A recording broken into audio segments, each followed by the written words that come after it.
안녕하세요. 오늘은 그래서 우리는 음악을 듣는다 라는 책을 한번 살펴볼까 합니다. 이 책은 히사이시 조와 요로 다케시의 대담집입니다. 히사이시 조는 유명한 음악가고요. 바람계곡의 나우시카, 센과 치히로의 행방불명, 하울의 움직이는 성 등 다수의 영화 음악을 만들었습니다. 요로 다케시에 대한 작가 소개를 보니까 이렇게 소개가 되고 있습니다. 자연과학뿐 아니라 현대사회를 날카롭게 해부함으로써 각계각층의 새로운 알을 전파하고 있다. 전공인 해부학, 과학철학에서 사회비평, 문해비평에 이르기까지 다채로운 담론을 형성해 일본 문화계에 요로 열풍을 일으켰다. 이 바보의 배역은 마이니치 출판문화상 신체를 보는 법은 산토리 하게상을 요로에게 안겨주었는데 이 바보의 배역은 400만 부가 일본에서 팔렸다고 합니다. 어쨌든 이 서로 다른 분야에서 활동한 대가들의 대담집인데 아무래도 이제 연세가 50년생, 37년생 또 대가들이다 보니까 책은 쉽게 쓰여졌는데 이들의 견해를 관통하면서 하나의 주제로 엮어서 설명드리기에는 조금 어렵다고 느껴졌고요. 그래서 조금 지엽적인 부분일 수는 있는데 오쏘가 읽으면서 느끼고 인상 깊게 읽은 구절들을 가볍게 나눠보도록 하겠습니다. 미야자키 하야오 씨도 콘티 작업을 할 때 항상 음악을 틀어놓는 모양입니다. 하지만 집중해서 듣지는 않는다고 하시네요. 그건 듣지 않는다기보다 아마 의식하지 않는다는 뜻이겠죠. 의식하지 않을 뿐이지 영향은 받고 있을 겁니다. 뇌의 활동을 방해하지 않는 음악이 어떤 건지 저도 아주 잘 이해가 돼요. 어떤 면에서는 제가 작곡가로서 지향하는 바이기도 하니까요. 이번에는 그런 이야기를 해보고 싶습니다. 음악을 듣고 있으면서 음악을 의식하지 않을 때 이 음악을 듣는 것은 조지프 루드식으로 표현하자면 비의식의 처리 과정일 테고 네드 블록식으로 표현하자면 현상적 의식의 처리 과정일 것입니다. 그리고 그 음악을 의식한다는 것은 작업 공간에서 이루어지는 것일 텐데 우리가 작업을 한다는 것은 그러니까 우리가 어떤 일을 한다는 것은 일을 하거나 공부를 한다는 것은 역시 작업 공간을 사용하고 있다는 것이고 이로써 의식된 음악과 의식으로 하는 작업이 충돌하게 됩니다.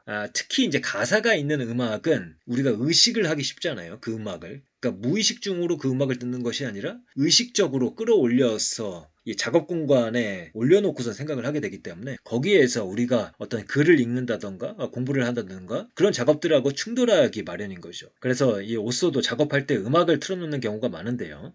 컨디션이 좋을 때는 이 가사가 있는 음악도 괜찮지만은 대개의 경우 그런 음악을 들으면 현재 하고 있는 작업의 집중력이 떨어지기 때문에 보통은 가사가 없는 음악을 들으면서 작업을 합니다. 그 다음에 인간의 오감 중에서 이 냄새와 맛이 오감 중에서 가장 원시적인 감각이다. 이런 이야기를 합니다. 그래서 냄새 맛에 대한 정보는 대뇌 피줄로 50%만 간다고 합니다. 나머지는 원초적인 뇌로 간다. 이 마찬가지로 안토니오 다마지오도 냄새, 맛에 대해서 명시적 지능과 비명시적 지능의 특징을 모두 갖고 있다고 말했습니다. 한번 읽어보겠습니다. 오감 중에서 시각, 청각, 촉각은 말로 표현할 수 있습니다. 소통을 시도할 수 있지요. 그런 의미에서 나머지 두 감각보다 현대적인 감각이에요. 냄새와 맛은 좀 더 원시적인 감각입니다.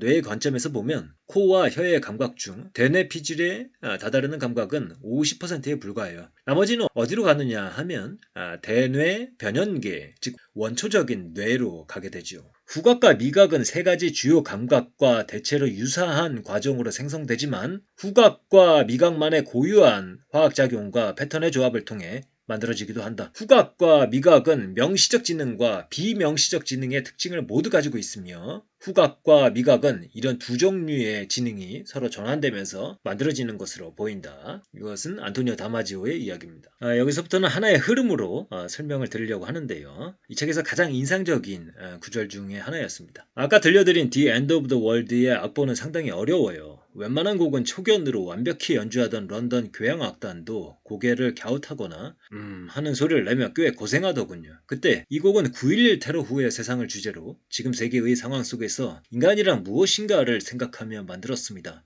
라고 단원들에게 이야기했지요. 그랬더니 곧바로 소리가 달라졌어요. 제게는 조금 신기한 경험이었습니다. 강하게 연주할 부분, 약하게 연주할 부분, 어려운 패시지는 모두 그대로였어요. 음악의 요소에는 무엇 하나 변함이 없었지요. 그런데 소리가 명확하게 달라졌어요. 그건 인텐션, 즉 의향이 말을 통해서 전달되었기 때문이에요. 뇌의 신경 섬유는 양방향으로 이루어져 있습니다. 뇌로 들어가는 쪽을 구심성 신경, 뇌에서 말초기관으로 나가는 쪽을 원심성 신경이라고 하지요. 무언가 자극을 받으면 수용기의 흥분은 구심성 신경을 통해 중추신경으로 전달됩니다. 한편 뇌에서 말초기관으로 전달되는 신호는 원심성 신경을 통하는 구조이지요. 의향은 이 방향으로 작용을 합니다. 원심성 작용이에요. 전문가들은 이걸 지향성, 즉 의식이 어떤 대상을 향하는 작용이라고 부르죠. 그래서 이제 머릿속에서 맥락이 바뀌었고, 그러니까 이 지휘자가 작곡가가 이 곡의 의미는 무엇이라고 이야기를 했을 때 이 곡에 대한 어떤 의미라던가 해석, 맥락 같은 것이 바뀌었고, 그리고 지향성이 바뀐 맥락을 제공하고, 맥락이 바뀌니까 예측도 바뀐 것입니다. 그리고 예측이 바뀌니까 섬세한 부분에서 동작이 달라지고 음악이 다르게 미묘하게 연주가 되는 것이죠. 인간은 사회적 동물입니다. 요로 선생님의 이야기입니다. 인간은 의식적으로 서로 맞추려고 합니다. 자신을 상대방의 처지에 놓고 자신과 상대방을 동일시하지요. 교환이 가능한 거예요. 이것이 화폐제도의 바탕이 되는 사고방식이기도 하고요. 심리학에서는 이런 일이 가능해지는 게 만 4세 이후부터라고 하지요. 인간은 상대방의 입장에서 생각하는 사고방식을 도입했고 거기서 인간 사회가 성립한 것입니다. 그래서 이와 비슷한 구절이 얼마 전에 다룬 책 회복 탄력성에도 나옵니다. 아이가 만 4세가 되면서 마음 이론을 갖추기 시작할 때, 즉 다른 사람의 입장을 헤아릴 수 있는 능력이 생길 때, 바로 그때 우리는 분명한 자아의식을 갖기 시작한다는 점이다. 너와 나는 사실 동전의 양면이다. 너와 구분되는 나, 나와 구분되는 너, 너의 입장을 헤아리는 순간 우리는 주체로서의 자아를 확립하기 시작하는 것이다. 그래서 마음 이론이라고 할 때 이게 뭐 이론 이렇게 보면은 이제 잘 이해가 안 가고요. 이것은 능력입니다. 다른 사람의 입장을 헤아릴 수 있는 능력, 이것을 마음 이론이라고 지칭을 합니다. 그래서 이 예술가는 자신의 작품에 자신의 자아를 투영한다고 우리가 일반적으로 생각을 하지만, 그것과 동시에 이 예술가는 상대방을 의식하고 있습니다. 나를 드러내면서, 나를 표현하면서 그와 동시에 상대방의 감정을 알아차리는 것, 그리고 이 시대에 대중들이 무엇을 느끼고 있는가를 알아차리는 능력, 다시 말해 나를 표현하면서 그와 동시에 내 작품이 다른 이들에게 공명할 수 있는지 평가하는 능력, 그것이 좋은 작품을 만들 수 있는 원동력이다. 이렇게 볼 수가 있겠습니다. 그 다음에 제가 예전에도 다룬 바가 있지만, 이 문학작품 같은 경우에 기본적으로 시대와 공명하는 것이거든요.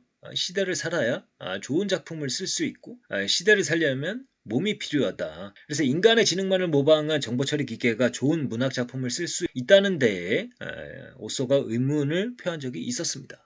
그런 맥락에서 한번 읽어보시면 좋을 것 같습니다. 서로 분야가 아주 다르고 이야기 한번 나누어 본 적 없는 사람들 사이에서도 무언가 시대와의 공명이 마치 통주저음처럼 흐를 때가 있어요. 좋은 창작이란 그런 게 아닐까 싶습니다. 그리고 무라카미 하루키의 애프터 다크라는 작품이 2004년에 나오고, 미야자키 하야오의 하울의 움직이는 성도 2004년에 나왔습니다. 재밌는 점은 이 둘 다 무겁지 않은 더 가벼운 주제를 이 시기에 택했다는 것입니다. 그 시기는 2003년 이라크 전쟁이 시작되고 일본도 고이즈미 내각이 자위대를 파견하는 등 분위기가 뒤숭숭했어요. 현실 세계가 모든 사람의 마음에 무겁게 얹힌 시대였기 때문에 창작자들은 반대로 무거운 주제를 내세우지 않는 편을 택한 것이 아니었을까요? 독창성이란 새로운 공감을 발견하는 겁니다. 공감받지 못하는 독창적인 작품을 만들어내는 사람들을 저는 수도 없이 봤어요. 심지어는 마음이 병드는 경우도 있었지요. 개성이 지나치면 그렇게 되는 거예요. 타인이 거의 공감하지 못하게 됩니다. 그 사이에서 줄타기를 하는 것이 가장 어려워요. 그게 예술이겠죠. 공감의 토대가 되는 것은 우리의 몸입니다. 우리가 가지고 있는 최소한의 공공성은 몸에 기반한다.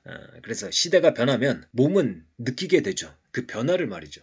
그리고 그 변화를 먼저 포착해서 예술 작품으로 만드는 사람들, 그들이 바로 예술가죠. 시대는 모두를 간통하는 것이기에, 시대의 변화는 모두가 느끼는 것이며, 그 새로운 시대를 표현하는 것이기에 독창적일 수 있지만 또한 모든 사람들을 설득하기에 공감적이다. 그래서 공감을 얻지 못한다는 것은 시대와 어긋난 것이고, 현 시대에는 그 작품의 자리는 없는 것이다. 그 다음에 이제 오소가 요즘에 말씀드리고 있는 서사적 자아, 그거에 기반해서 우리 자신을 바꿀 수 있다는 내용, 그거와 연결해서 마지막으로 이 책의 구절을 한번 읽어보도록 하겠습니다. 사람은 변하는 존재라는 전제를 세우면 지금 이 시간을 아주 소중하게 여길 수 있을 거예요. 내일의 나는 오늘의 나와 다를 겁니다.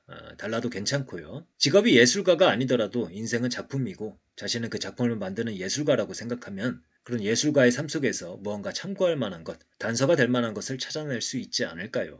오쏘는 아주 예전에는 사람은 얼마든지 변할 수 있다고 생각했던 것 같아요. 그래서 끊임없이 부족한 부분들을 성찰하고 바꾸고자 노력을 했습니다. 하지만 세월이 지나면서 아무리 노력해도 바뀌지 않는 것들, 타고난 것들이 있다는 생각을 많이 하게 되었습니다. 그런데 몇 년 만에 만난 직장 상사가 저에게 그러더군요.